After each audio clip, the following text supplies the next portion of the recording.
Okay, hello everybody. This is Jody at Premier. Thanks for joining us. I'm kind of pinch hitting for Sebastian. He's out for a little bit this afternoon, so I'm you've got me today. Lucky ducks.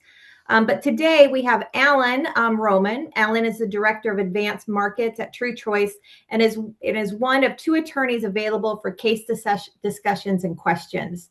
So, Alan, I know you probably are not going to see his face because he's having a lot of difficulties on his end. So you're probably not going to see his face, but you can see his presentation. Everybody can see that, right? Thumbs up. Okay, Alan, I'm going to turn it over to you, and you take it away. Thank you, thank you. And apologize in advance to everybody for the technical difficulties. I was on the road last week. Everything was perfect. I started off about 45 minutes ago, and I thought we were good, but we weren't. So I always start these off. Number one, basically, congratulations to everybody because Premier Wealth is just one of those groups within the country that are second to none. The Premier Wealth team is there to help you in any way possible. I know. I'm going to give you a quick background. Grab something to write with because I'm also going to give you my contact information. Can you hear me clearly? All right, good. Yeah. Email. So let me start off with my email. It's my name A Roman AROMAN at. Don't be confused by the detail here because they changed our email addresses a little while ago. It's A Roman at Connect Wealth Solutions, connectwealthsolutions.com. A Roman at connectwealthsolutions.com.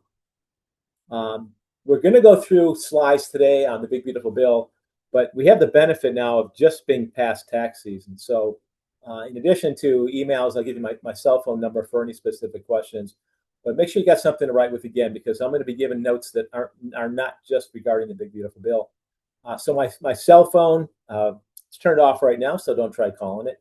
561-402-0315. Again, 561-402-0315. Any questions you have on the Big Beautiful Bill, obviously don't hesitate to ask. I think we're going to have time during the presentation today to ask questions, but in the meantime, just call me. And my role, effectively, I did practice law for 11 years in Detroit. I did a lot of estate planning, business continuation planning, meaning buy-sell agreements and things like that. I also did a lot of tax criminal defense. So I ended up defending quite a few people that the IRS had gone after. So what I bring to the table isn't just technical information. It's also number one on my priority list is to keep you out of trouble. So it's not uncommon for financial professionals to call me with situations or questions. Most of the time, 99 out of 100, I'm going to tell them, what I think is the best thing to do and how to approach it. And every once in a while, I'm going to tell them to walk away. Had a couple last week, I told them to run away. Just crazy situations. So anytime I can help, you've got my contact information. So let's start with the Big Beautiful Bill. We also have the advantage right now, since we just passed tax season, to actually look back at some of the things that did happen in 2025 on the Big Beautiful Bill. And even, quite frankly, we ended up having quite a few scenarios with people that filed their tax returns because some of the provisions were retroactive to 2025. So in a nutshell, high level, the Big Beautiful Bill, the number one thing it did is it extended the Tax Cuts and Jobs Act. So this was under Trump's first term. Because most of the provisions that really would have indicated and affected us and our clients would have expired as of 12/31/2025. It touches on everything: income tax, business taxes, estate and gift taxes, a lot of depreciation, high level corporation and corporate, some provisions there. Just a lot of changes. Hopefully, you have had conversations since April 15th. If you haven't, as we work through these slides, keep in mind, in my opinion, the best time to call your clients on any tax situation for 2026 is right now. They're less than a month from April 15th. A great opportunity to ask them what their tax bracket is. Are there some changes they can do and plan for this year? So bottom line is Many of the provisions that we talk about as we go through these slides are listed as permanent. Just by show of hands, who can tell me what permanent means when it comes to tax laws? Well, it's not permanent, that's for sure. There's no time limit. So a lot of these changes could happen with a new administration in the White House. Bottom line is to take advantage of as much as possible while we have it. In addition to not only having some new tax laws, there are qualification requirements. So, we start with estate and gift because this used to be the biggest and the hottest situation. If the big beautiful bill had not passed, right now we would all be sitting at an estate exemption amount of roughly $7 million, because what was just under 14 million in 2025 would have dropped in half. So roughly 7 million, depending on the cost of living. A lot of financial professionals pretty much shied away from this, when it was, $14 million, because how many people have clients that are worth $14 million times two for married couple? But in a nutshell, it's really important to heed the advice that what we have right now. You'll see here the second bullet point. As of right now, it's 15 million. It went up from 13.9 to 15 because of cost of living. What that means is that each and every one of us and all of our clients, we can either die with or give away over our lifetime $15 million. So married couple, you're looking at $30 million. Well, not that many of us have clients that are worth $30 million.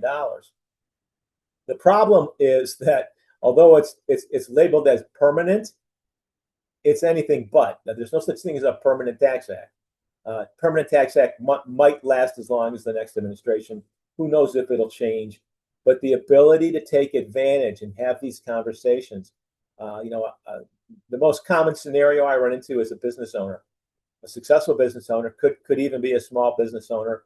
I had a call last week.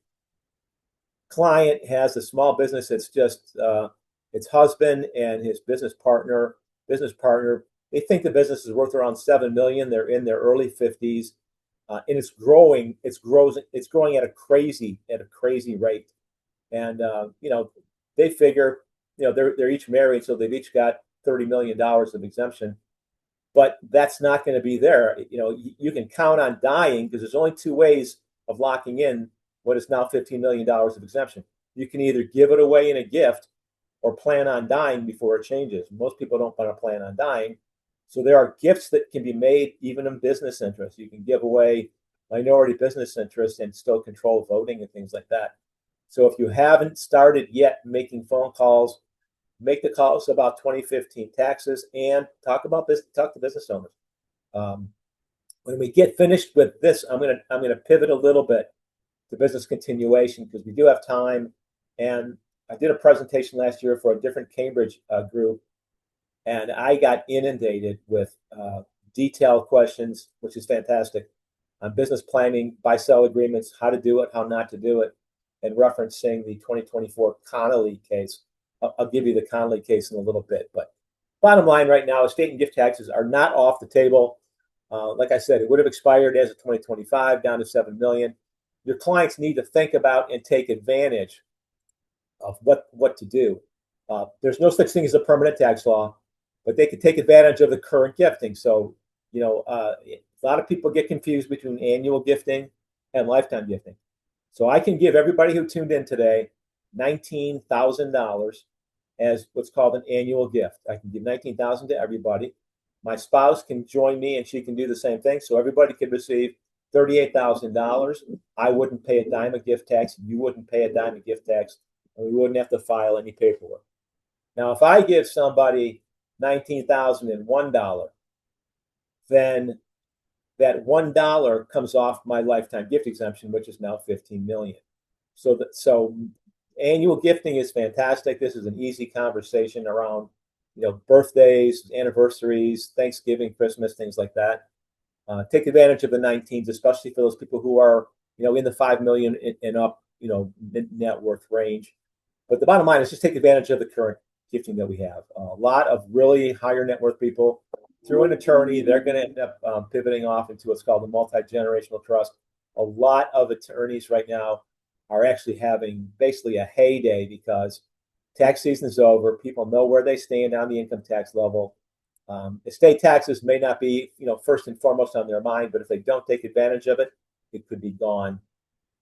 So that's the highlights on the estate tax. Let's talk about individual. Effectively with the big beautiful bill, tax rates and brackets, they stayed the same. The standard deduction really is only going to change with cost of living, but it could increase with cost of living.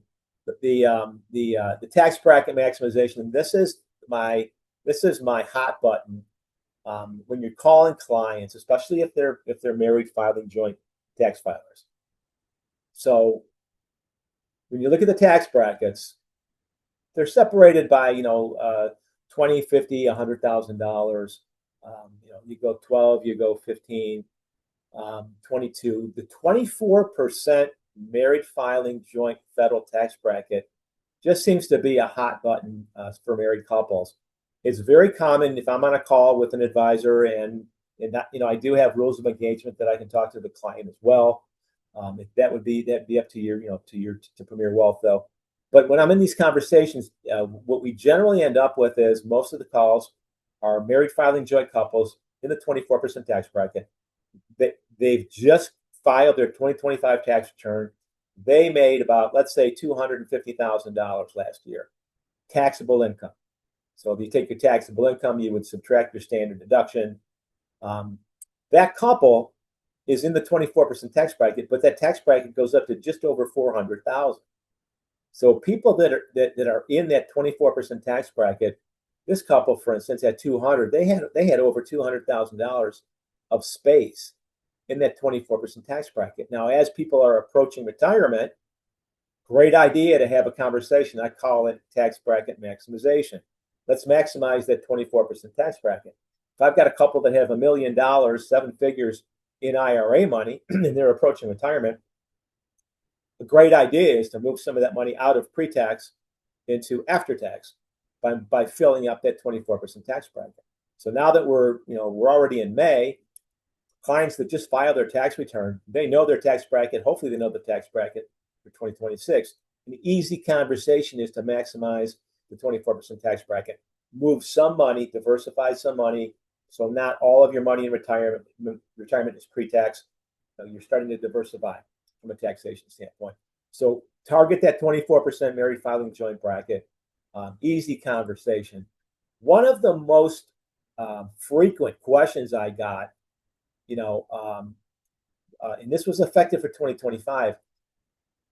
It all came through, the big beautiful bill came through basically over 4th of July weekend. Well, in August of last year, I had to do a presentation for one of our advisors and a group of clients. I walked in, most of the clients were at least age 65. Some of them were barely walking, but they were in there and they were talking about different types of planning. And one of the ladies stood up, and this was the first question I ever got on Big Beautiful Bill. She said, explain to me how I can get, or can I get, both the senior deduction and the standard deduction? Because the standard deduction is a lot more. Why would anybody want to settle for $6,000 per person? And I told her that it's not one or the other, it's both. If you qualify for the senior deduction, you could take in 2025, and again this year, you could qualify for both the standard deduction, which has nothing to do with any qualification, and this $6,000 per taxpayer additional reduction in income.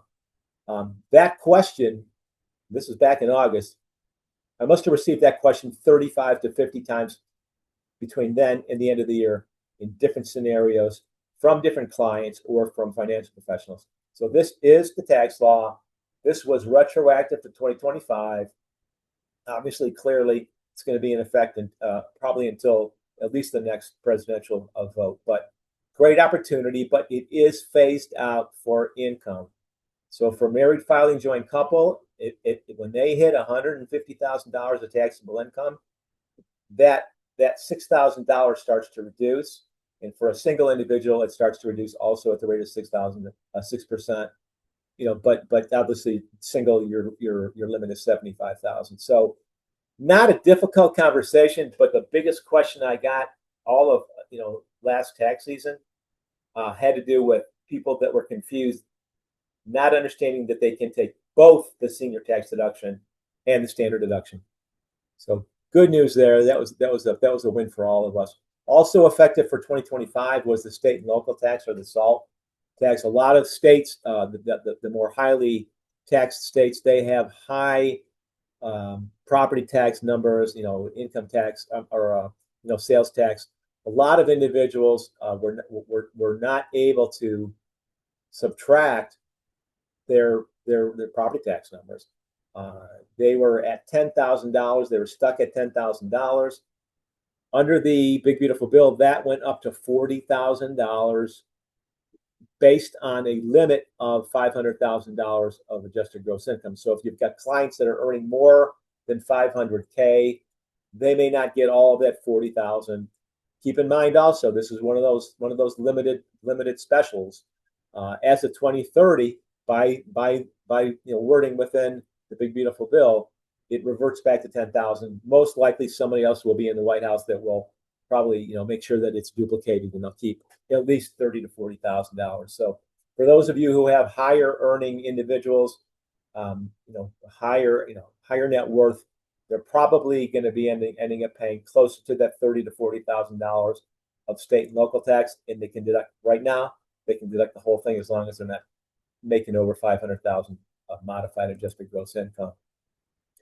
The next couple of slides are on tips, tips and overtime. In a nutshell, when this came out, it made a lot of sense. And the good news here is that this was retroactive. Both tips and overtime were retroactive to 2025. So a lot of folks already benefited from this. We have some high-end restaurants down here in South Florida where individuals are making most of their money, if not almost all their money, in tips. This gave them a nice big tax advantage. So those who are working for overtime, getting tips, they did benefit from this last year. So another easy conversation. This one went a little bit sideways. This is on charitable deductions. So when the standard deduction doubled back, I think it was 2016. It ended up being, it's a great thing because it's a standard deduction. You don't have to qualify for it. What happened, though, is a lot of people who were doing year-end gifting to your church, to your charity, to your synagogue, to whatever, those folks didn't get the benefit of the 1,000, 2,000. I'm sorry, they didn't get the benefit of their contributions because their standard deduction kept them from itemizing. So if you weren't itemizing, you didn't get any benefit for those donations. Clearly, there's another reason to give because you care. But from the standpoint of taxes, a lot of those deductions were just lost because people were donating clothing, a car, obviously cash gifts as well. And they weren't itemizing. And if you didn't itemize, you didn't get the benefit. So under the Big Beautiful Bill, this is effective now. This was not effective in 2025. You can give away either cash or cash equivalent to a charity, $1,000 per taxpayer if it's $2,000 for a married filing joint couple. Nice deduction. Like I said, cash or cash equivalent. You can't give your clothing. You can't give your used car. But it has helped. We've already seen in this year, we've already seen a change in some of the churches, some of the more local churches down here, showing a significant increase in gifting because of this 1,000, 2,000. We did have quite a few calls. I had quite a few calls actually between Thanksgiving and New Year's last year. People were getting ready to make their donations to the year-end donations, and I suggested if they're going to make a cash or cash equivalent gift, why not wait till January 1st and you can do $1,000 gift for 2025 and then our 2026, and just keep it moving with 2,000 for the year. So this is a little thing. It did help charities. I think that was the primary reason for it. On the individual side, continuing with tax changes. This is nice. For those who have adopted the $5,000 is not a change in the number of your credit for adopting, but because of the big beautiful bill, it became refundable. So the benefit here is your tax return you would have taken $5,000 off in 2024, 2025, but for 2026, you can actually get a refund of some or all of that $5,000 depending on your income. So that's a big win, I think. Mortgage interest deduction, you have to have $750,000 of debt to really benefit, but it is out there. This one gets a lot of questions on the new car. You can take a $10,000 deduction for loan interest on a qualifying car. That's not $10,000 off the ticket price. That's just if you borrow the money to buy the car, you can deduct up to $10,000 of interest. That qualifying new car, it is new. That's why I underlined it. It's got to be a new car. You can't donate you can't donate a you can't go out and buy a used car and subtract that. It does not have to be a United States-based company, but the car has to be assembled in the U.S. For those looking at that 14,000-pound Bentley, good luck. That's not going to help you out. But we ended up with, I had a few calls to clarify this. You cannot use it in business, and obviously most of us, in fact, are business owners, if not all of us. We own our own business, whatever we're doing. Most of us are financial professional, so we have our own business. We can buy a new car, but we can't use it we can't take this $10,000 deduction for interest if it's business. The 14,000 pounds, that's kind of rare, but the bottom line there is it's still a benefit. Loan interest on a very expensive car, you're good to go. And the benefit here is you don't need to itemize. This is just an actual. So this will be for 2026. When it comes time to file our 2026 tax returns, we're going to see an area on, there'll be a separate page on this, on how to get this, how to take advantage of this. What I also found, by the way, for those of you who are either also tax preparers or close with tax preparers, turned out a lot of taxpayers and their financial professionals not only filed their own return, but did it by hand. So just because I was getting so many questions, I did my 2025 income taxes by hand. I printed off a 1040 and filled it out. And I've done it before, even with just a few changes that were effective, that were retroactive to 2025, some serious changes in the paperwork. God bless the computer programs to get this thing done for us. But for those who actually went ahead and file their own returns, number one, they learned a lot about it, but number two, a lot of confusion. So a lot of people had to extend. So when you're making your outbound calls, because we're just past April 15th, you're going to get clients. You're going to get clients who haven't or had filed for an extension. Clearly, they have to pay their taxes first, but that's just another situation that I run into pretty frequently. We're kind of turning into the corporate side now. Still part of the big beautiful bill. Research and development, costs, and from this point on, for the slides, most of these relate to U.S.-based costs, U.S.-based investments. In this case, it's research and development costs. Rather than have to spread those costs out over a certain number of years in prior tax law, they can get an immediate deduction on a lot of these costs. A lot of these are smaller businesses. Research and development, software and engineering seem to be the two hottest types of technology that are affected. So if you run your own business and you were to invest in new computer system, you do have the ability to immediately deduct most of these, if not all of these. And this was effective for 2025. So bottom line is a lot of people learned that they could take advantage of this last year, spent a lot of money at the end of the year, helped some of the economic numbers. This one's a little crazy. Based on the big beautiful bill, the C Corp top tax rate remained capped at 21%. It was going to go up to 28%. That's a one-third increase in taxes for your C Corps. And so because of this, at least initially, a lot of tax preparers, a lot of CPAs, tax professionals were urging their clients to at least consider moving from an S corp or an LLC, the flow-through entities, to be in a C corp because of the lower tax rate.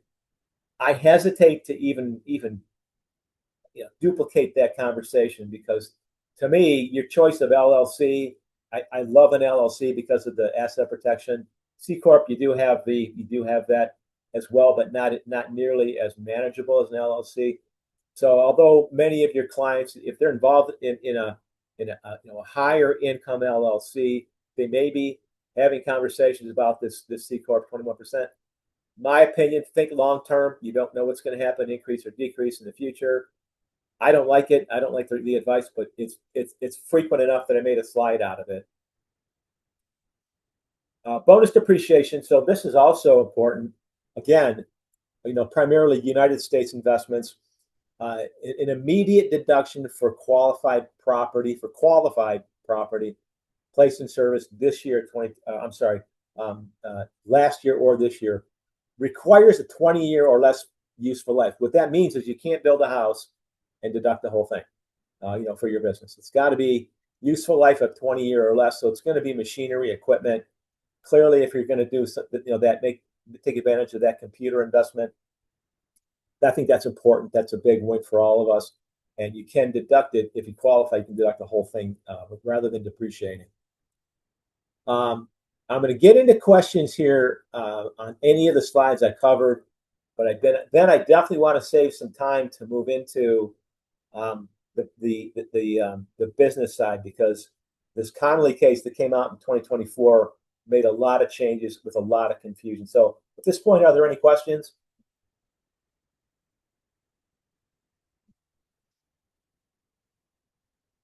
I don't see any. Okay, I don't see any. So make sure you got something to write with. I'm going to give you some notations. These are for all of your business clients.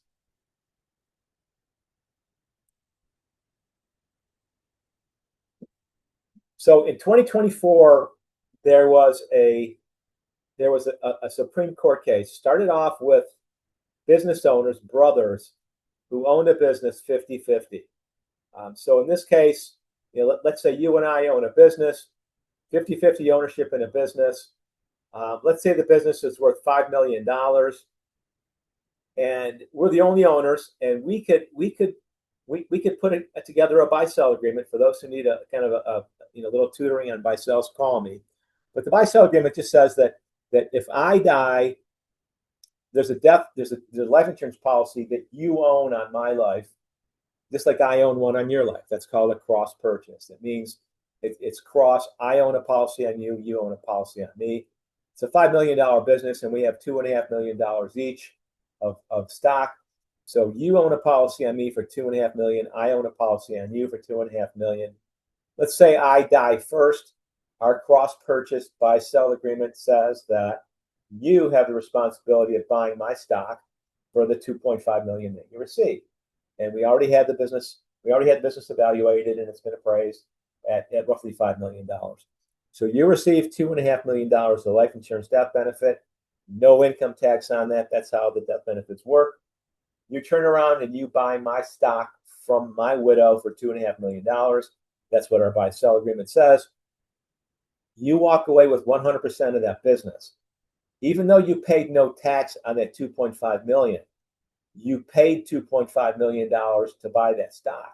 So your cost basis in the business has gone up by $2.5 million. So a couple of years goes by, standard operating procedure. One partner dies, the other's having trouble, they sell out.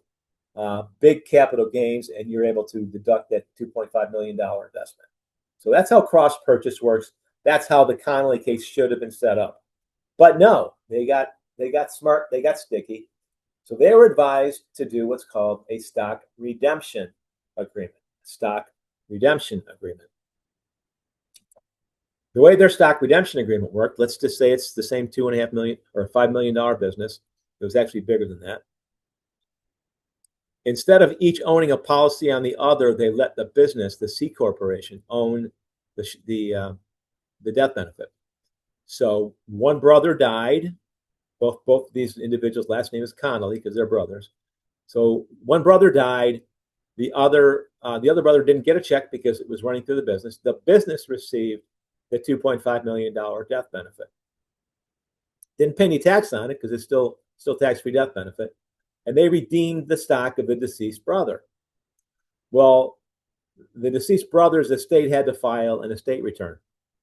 And because of that, they valued the business, the 50% interest in that business, that C Corp, at $5 million, meaning $2.5 million each.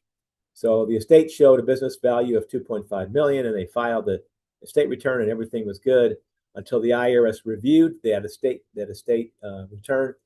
By the way, I did a lot of estate planning in the practice of law. Every single estate tax return is audited. So keep that in mind for your clients. Doesn't necessarily have to mean that they pay an estate tax, but if they have to file an estate tax return, it will be audited. So you got to be careful on these returns. In a nutshell, what happened here is the IRS claimed that the $2.5 million of death benefit that came into that C Corp increased the business by $2.5 million, even if it was only for a day before the corporation turned around and redeemed the stock. So the IRS contested a lower court, and then it went to the Supreme Court, the Supreme Court of the United States, and they agreed with the IRS. So where we are right now on this case, it's the Connolly case. I'm going to spell it for you. None of us are practicing law. You don't need to be practicing law. You don't need to go into detail on this. But when you have successful business owners, how I open the conversation is, are you aware, Mr. and Mrs. Smith, of Connolly implications regarding your business with respect to your buy-sell agreement? What I find is that there's two things that can come back from the client. Number one, I never heard of Connolly. Number two, we have a buy-sell agreement, so don't worry about it.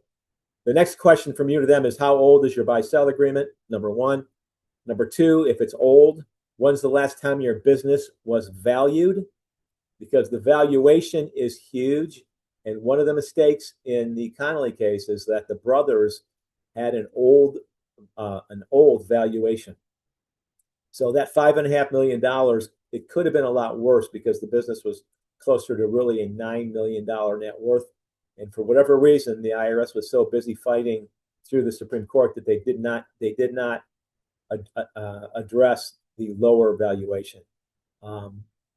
I ended up in a conference about 3 weeks ago, and one of the speakers was one of the attorneys who was actually represented in the Connolly case. And she went into the whole thing about the flow through with the redemption agreement versus the cross purchase. And I asked her why the court did not address the valuation.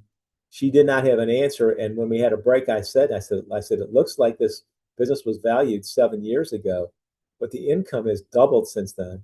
The IRS could actually have made more money on this because it was an older valuation. They could have had it revalued at 8-9 million. And then the Connolly estate would have owed even more money. Again, simplify it. You don't have to worry about any of the details on this. Just ask your clients, if they're business owners, do they have a buy-sell? Are they aware of Connolly, Connelly implications?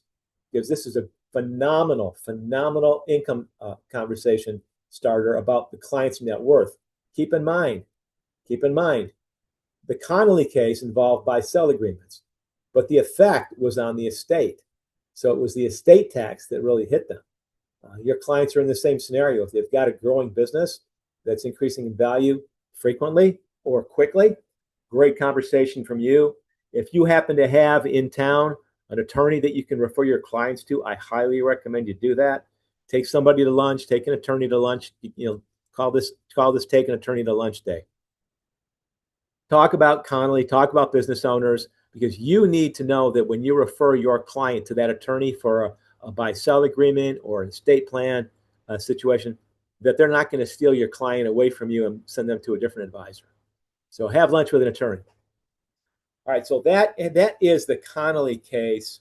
I've got a lot of questions in the last, I'd say 4 months in particular, since the first of the year, about RMDs. A lot of people ended up, at the end of last year, many, and I'll give you a case study in a second here, but many of them either missed their RMD, if they had inherited an IRA, they may have had to take an RMD in 2025, no matter how far back it was, as long as it was after the Secure Act. So here you've got a lot of, I probably had a dozen calls on this between Thanksgiving and New Year's, where clients didn't know if they needed to take an RMD. This is not surviving spouses. This is generally kids, even if they're adult kids, second generation from the person who died. So a lot of individuals had RMD questions. I'm going to walk you through a little story. What I've learned is if I tell stories, people remember it better than if I just tell them how the tax laws work. So I'm doing a presentation in October of last year for one of our financial professionals. The audience is generically, I would say, 70 years old to dead, except they're not dead yet. Very old group of clients, really respectful people, wonderful people. The presentation that I did was similar to what you're seeing right now. And it went so well that, when it was time to leave, everybody kind of left and got up and shook hands and clapped and everything. One gentleman stayed back.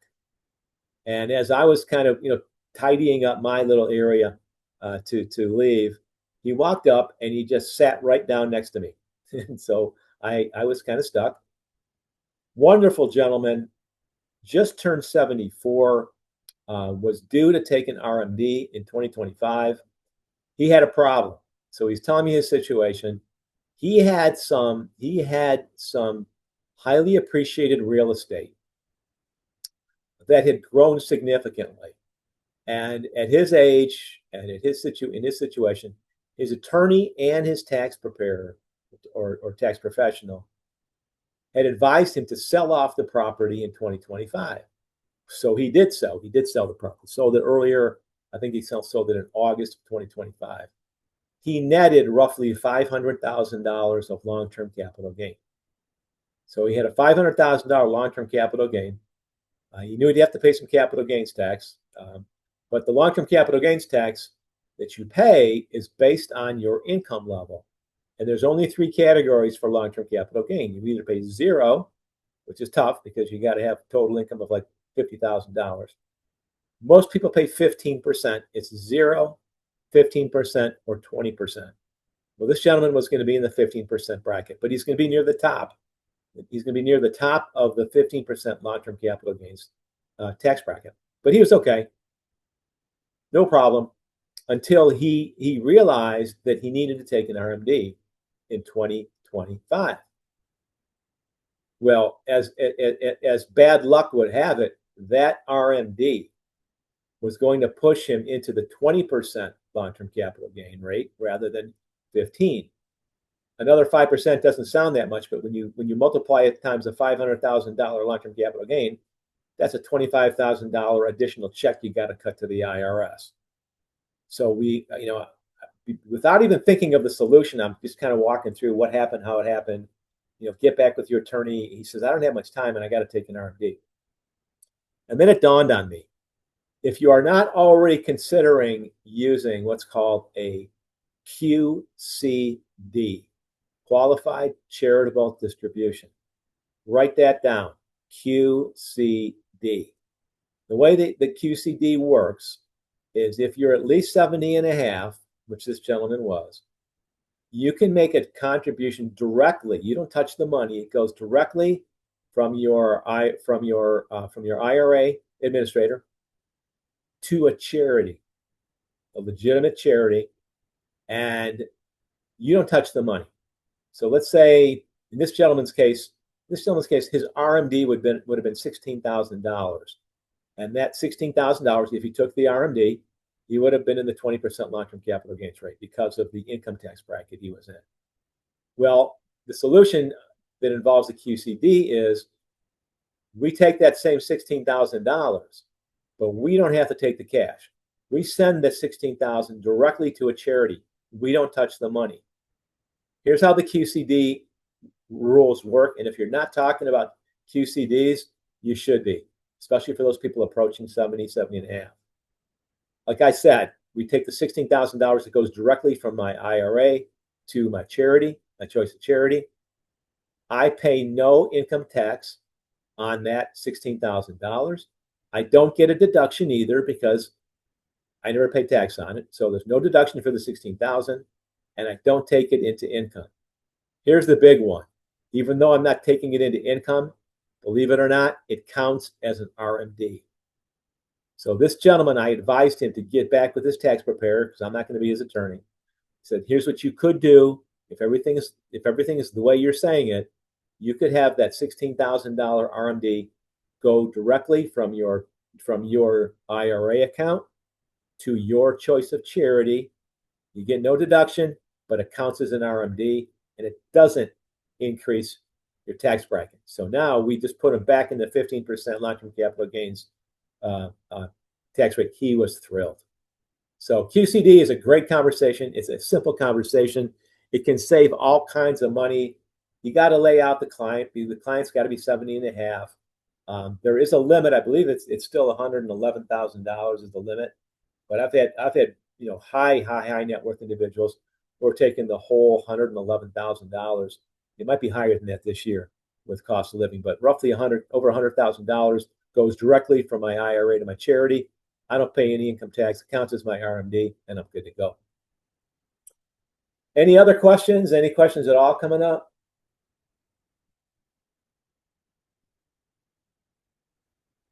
Well, I am thrilled that we've gone through this. You've all got my contact information. If there's something that we missed or you had a specific situation to run by me, don't hesitate to call. Again, my cell, 561-402-0315. I'm on Eastern time, but I'm here to help. And again, congratulations on working with Premier. That's just a second to none operation. Well, thank you for the kind words, Alan. I apologize for being a little late here. I know Jody introduced the phone, but you're clearly a wealth of knowledge here, and you're a good resource for the group to have. So, did we record this, Jody? Okay, yep. So, I know we have like 15, 16 people on here, but we'll blast this recording out to the group. I know our group's always looking for more of this technical stuff. So I'm going to be sure to watch the recording. And I know, some of the folks that weren't able to join us today will as well. But True Choice has been a phenomenal partner of ours. They'll be back at Hershey again this year at our conference. So keep an eye out for Chris. And I think Eric's coming as well. So once again, thank you to True Choice. Thank you to Alan. Thank you to Eric. And then thank you to all the advisors in the Premier group that have been on the call. Hope you enjoyed it today. Yep, our pleasure. Take care now.